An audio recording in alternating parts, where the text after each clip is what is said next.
Namaste and good evening. I basically would like to consider myself as an apolitical person. But then long ago when I was in college, and I still distinctly remember my political science teacher saying that, if you live in a state, one can be away from politics, but politics, however, will not remain far away from you. And over the years, my experience have taught me exactly the same. But the present issue that has engulfed Nepal, I somehow say that it is even beyond politics. The border dispute between Nepal and India. On an optimistic note, I would prefer to call it as a misunderstanding on our neighbor's part. It's not even dispute. It's beyond politics because it has affected all of us. It has struck the raw emotional chord of every Nepali like myself, irrespective of our backgrounds, of our ethnicity, political affiliation, or religious belief for that matter. And after this incident, most Nepali feel that their pride has been scarred heavily, and the very foundation of being a citizen of an independent, sovereign nation has been, heavily shaken. And this, of course, as you can see from the development of the current situation, is absolutely unbearable and simply unacceptable.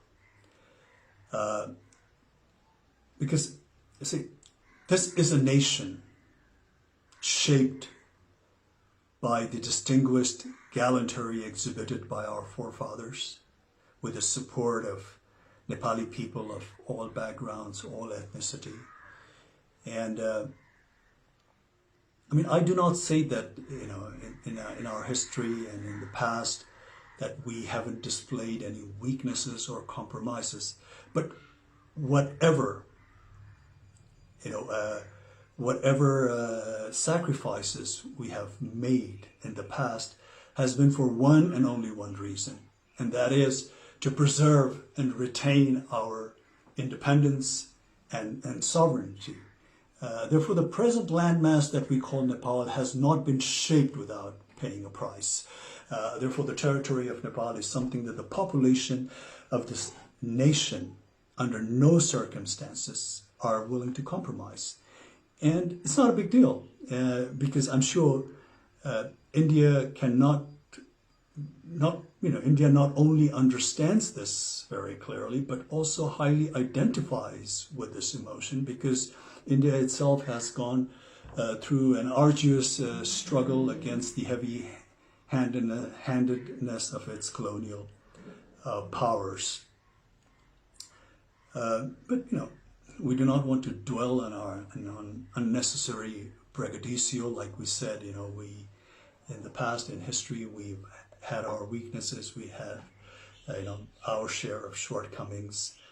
There was a phase of ignorance. There was a phase of, absent of political will amongst the political parties of the day, or the display of apathy by our political leaders of that time for some reasons.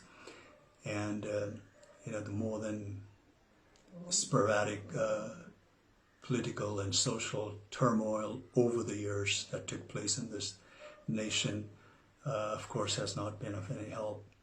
And also not to forget,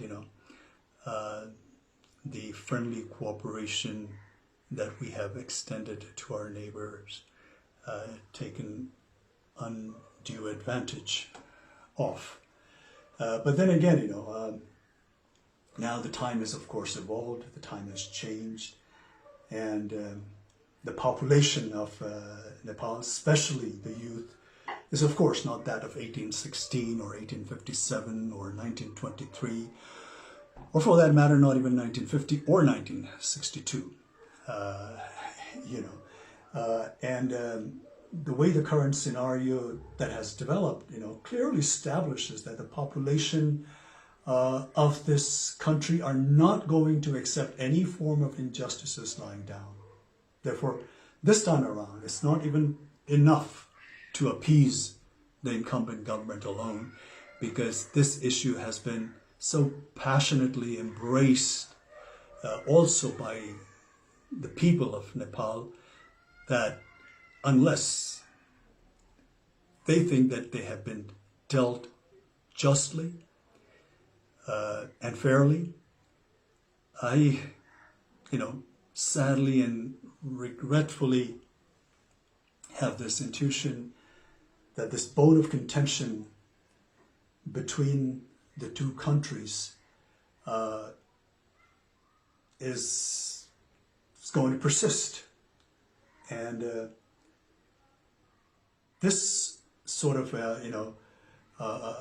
a deadlock between two neighboring nations who for such a long time in history have shared common values, common culture, tradition, religious belief to a large extent, is going to affect not only the two nations concerned, but also going to hamper the progress and rob the much needed peace in this region. Therefore, in recent news, when I hear that, when India cries wolf vehemently, denouncing China, not showing respect to the sovereignty of India, and proclaims how China does not care for India's national or territorial integrity, it just seems like a case of pot calling the kettle black. And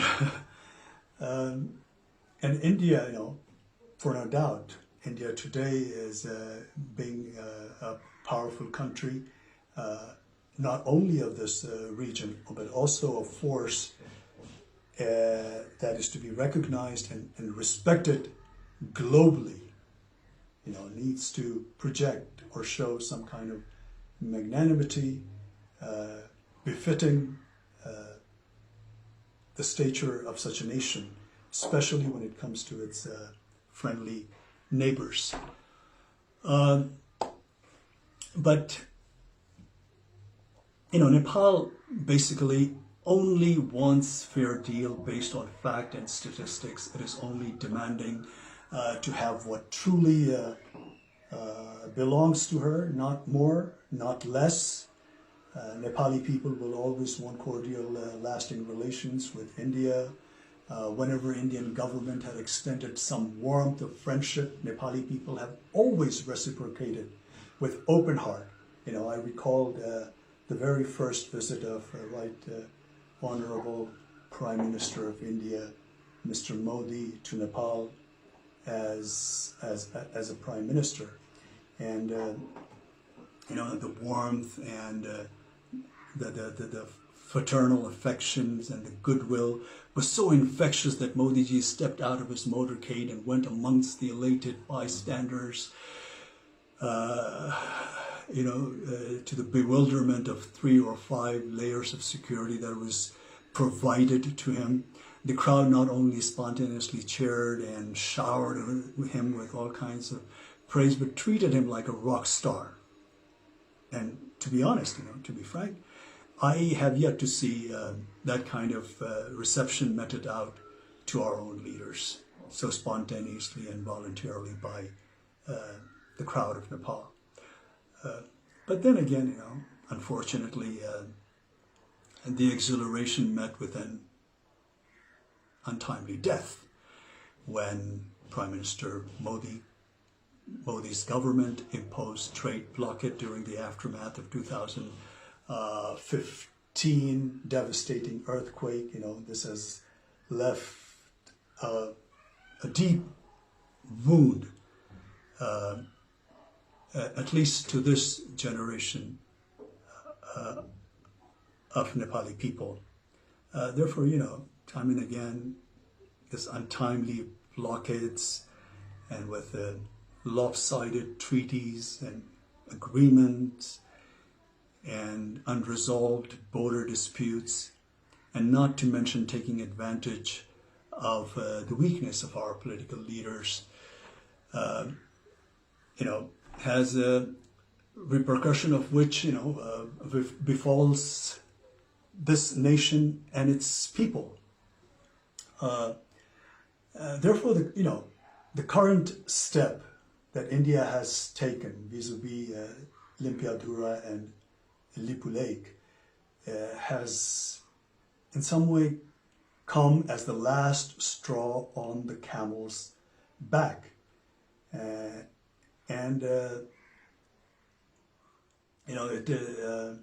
is not at all in the benefit of not only the two concerned nations, but also for the entire SAARC region, to say the least. It definitely not conducive for a nation like India that's marching ahead with global ambition, to have more than a share of neighbors that it has a hostile, relationship with. And the hostility looming in the air need not to persist, because anger and malice is going to take us nowhere. The consequence, of course, is going to be far more damaging for both the countries. And at this time of global crisis, in a pandemic like this, where the whole world is suffering, India, being a powerful country in the region, needs to respond to the need of their less fortunate neighbors. And this kind of action will only raise the level of India in the international arena to the next level. And as one Indian politician, a seasoned Indian politician, rightly foresees, India as a development power, and its rise is being linked to its ability to provide governance solution to the development needs to countries in Asia and Africa.